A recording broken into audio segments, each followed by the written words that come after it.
Donc dans POP, on a essayé d'inclure aussi pas que de la R&D technique, mais aussi des aspects économiques. Donc il y a plusieurs points qui vont être abordés.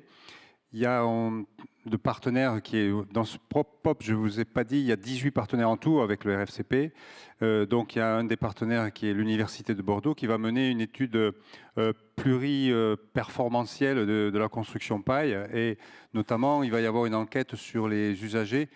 Ça serait intéressant peut-être par rapport à l'étude que tu as menée aussi, dont tu as parlé, Julien. Je pense que ça serait intéressant de te mettre en lien avec l'Université de Bordeaux pour caler, parce qu'ils vont faire enquête usagée, ils vont faire une enquête économique, ils vont faire une enquête technique et une enquête des ordres. Ça va être une thèse sur 3 ans pendant laquelle ils vont interroger au niveau de certains bâtiments la technique qui a été utilisée, quel coût ça a eu, est-ce qu'il y a eu des problèmes, des désordres, des choses comme ça, et quel est le retour des usagers, parce que ça, ça fait partie du coût global, mais global économique, environnementale et sociale, parce que ça, je pense qu'on l'oublie un peu, mais pour répondre il y a un changement de modèle économique, hein, on ne peut pas comparer la botte de paille locale avec des produits qui sont fabriqués, centralisés dans une usine.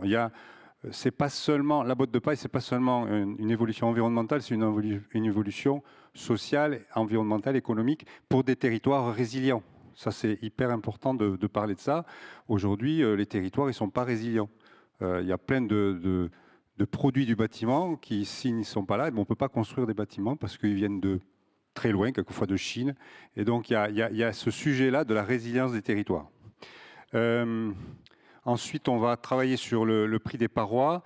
Là, les partenaires sont Coefficient, Guillaume qui est par là, et Coétudes, Luc, qui vont travailler sur un outil de calcul de parois et développer un nombre les parois qu'on va étudier au cours de POP 2030 sur les parois enduites, les parois bardées, etc. À la fin du projet, on aura plein d'informations techniques, mais aussi des informations économiques sur ces types de parois qu'on aura développés.